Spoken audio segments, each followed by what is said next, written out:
This channel does not promote any violent, harmful, or illegal activities. All content provided by this channel is meant for an educational purpose only. মালদায় আমের কদর বিশ্বজোড়া, সেই মালদার আমবাগানে এবার চীন নজর দিয়েছে।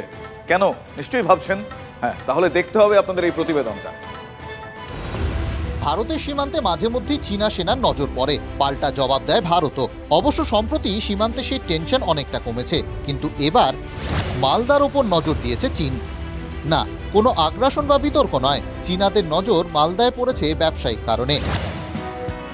মালদার আম জগৎ বিখ্যাত, কিন্তু এবার আম নয়, মালদার আম গাছের দিকে নজর দিয়েছে চীন।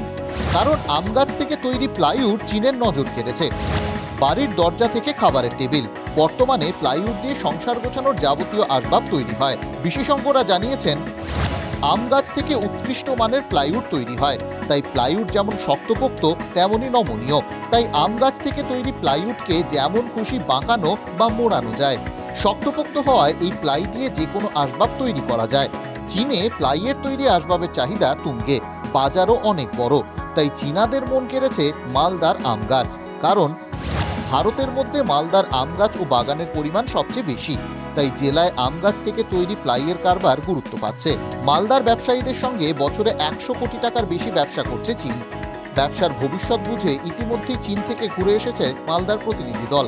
শহরের মহানন্দ কলোনি চত্বরে গড়ে উঠেছে প্লাইউড তৈরির একাধিক কারখানা। চীনে তো আর আম গাছ নেই, এখন আম গাছ লাগাচ্ছে। চীনের মার্কেটটা হলো বড়, ইন্টারন্যাশনাল মার্কেট হলো চীনে, সারা বিশ্বের ওখানে এক্সিবিশন হয়। এখানকার পশ্চিমবাংলা থেকে কয়েকশো কোটি টাকার এই ব্যবসা হয়, যে বাংলা থেকে 1-150 কোটি টাকা হয় এই দুটো, মালদা থেকে, মালদা আর মুর্শিদাবাদ। অবশ্য অনেকের প্রশ্ন, তাহলে কি নতুন ব্যবসার ধাক্কায় নির্বিচারে কাটা পড়বে অসংখ্য আম গাছ? ব্যবসায়ীরা বলছেন সেই আশঙ্কা মোটেও নেই। সাফল্য যেমন আসছে, তেমনি আবার একটা আতঙ্কও কাজ করছে সাধারণ মানুষের মধ্যে। অনেকেই হয়তো ভেবে নিচ্ছেন যে তাহলে তো একের পর এক আম গাছ বা আমবাগান কেটে সাফ করে তা দিয়ে প্লাইউড তৈরি হবে, হারিয়ে যাবে মালদার বিখ্যাত আম। কিন্তু ব্যাপারটা মোটেই অত সহজ নয়। আমবাগানের মালিকরা জানিয়েছেন, ফলহীন গাছ কেটে প্লাই তৈরি করা যাবে। এর ফলে বাগানের জায়গা ফাঁকা হবে। সেখানে সরকারি নিয়ম অনুযায়ী একটি আম গাছ কাটলে আরও 3টি গাছের চারা লাগাতে হবে। ফলে আম গাছের সংখ্যা আরও বাড়বে, ব্যবসাও হবে। মানে সব দিক থেকেই লাভ। আমার এখানকার এক্সপোর্টার কিন্তু বসে নাই, তারা কিন্তু এখান চায়নাতে আমাদের খুব ভালো মাল যাচ্ছে। গত বছরে প্রায় আমরা 100 কোটি টাকার উপরে প্লাইউড থ্রু দিল্লির মারফতে আমরা চায়নাতে পাঠাতে পেরেছি। বিশেষজ্ঞরা বলছেন, আমের পাশাপাশি প্লাইউডের ব্যবসা বাড়লে কর্মসংস্থানও বাড়বে। আখেরে উপকৃত হবেন মালদাবাসী। মালদা থেকে ক্যামেরায় মুজিবর শেখের সঙ্গে শুভতোষ, TV9 বাংলা। সিবিআই মামলায় অস্বস্তি বহাল সুজয় কৃষ্ণ ভদ্রের। আগাম জামিনে না কলকাতা হাইকোর্টের। বিচারপতি জয়মাল্য বাগচির ডিভিশন বেঞ্চে খারিজ কালীঘাটের কাকুর জামিন মামলা।